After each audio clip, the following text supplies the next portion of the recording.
നമസ്കാരം. സെബാസ്റ്റ്യനാണ്. പലരുടെയും സംശയമാണ്, തേർഡ് അലോട്ട്മെൻറ്റ് നോട്ടിഫിക്കേഷൻ വന്നു, ഈ അവസാന നിമിഷം പുതിയ അലോട്ട്മെൻറ്റിനായിട്ട് ഓപ്ഷൻസ് സമർപ്പിക്കേണ്ടതുണ്ടോ, എത്തരത്തിലുള്ള ആളുകളാണ് അങ്ങനെ ചെയ്യേണ്ടത്? ഒരു കാര്യം ശ്രദ്ധിക്കുക, നിലവിൽ നിങ്ങൾക്ക് അലോട്ട്മെൻറ്റ് വന്നു, അതുപ്രകാരം അഡ്മിഷൻ എടുത്തു, ആ അഡ്മിഷൻ നിങ്ങൾ സാറ്റിസ്ഫൈഡ് ആണെങ്കിൽ നിങ്ങൾ തേർഡ് അലോട്ട്മെൻറ്റിൽ പ്രത്യേകിച്ച് ഒന്നും ചെയ്യാനില്ല. നേരെ മറിച്ച് നിങ്ങൾക്ക് ഇപ്പോൾ കിട്ടിയ ഓപ്ഷനുകളിൽ നിന്ന് കുറച്ചുകൂടെ ബെറ്റർ ഓപ്ഷൻസ്, ഇപ്പോൾ ചില കുട്ടികളെ സംബന്ധിച്ച് ഇപ്പോൾ കൂടിയ ഫീസാണ് കിട്ടിയത്, ഇനി കുറഞ്ഞ ഫീസിലേക്ക് മാറണം, അല്ലെങ്കിൽ ഇപ്പോൾ കിട്ടിയ കോളേജോ കോഴ്സോ ഒന്ന് മാറി കുറച്ചുകൂടെ മെച്ചപ്പെട്ടതിലേക്ക് വരണം.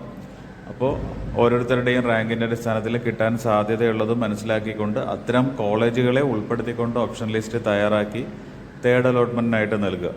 അപ്പോൾ ഇത്തരത്തിൽ നൽകാൻ താല്പര്യമില്ലാത്ത ആളുകൾ പ്രത്യേകിച്ചും തേർഡ് അലോട്ട്മെൻറ്റിൽ ഒന്നും ചെയ്യാതിരിക്കുകയാവും നല്ലത്. ഇനി ഏതെങ്കിലും കാരണവശാൽ ഓപ്ഷൻ കൺഫർമേഷൻ നടത്തി ഓപ്ഷൻ ലിസ്റ്റിലെ കുറച്ച് കോഴ്സുകളും കോളേജുകളൊക്കെ ഉൾപ്പെടുത്തി ലിസ്റ്റ് സബ്മിറ്റ് ചെയ്തിട്ടുണ്ടെങ്കിൽ തീർച്ചയായിട്ടും അതിലേതെങ്കിലും ഒന്ന് വന്നാൽ നിങ്ങൾ ആ കോളേജുകളിൽ അഡ്മിഷൻ എടുക്കേണ്ടതായ സാഹചര്യം വരും.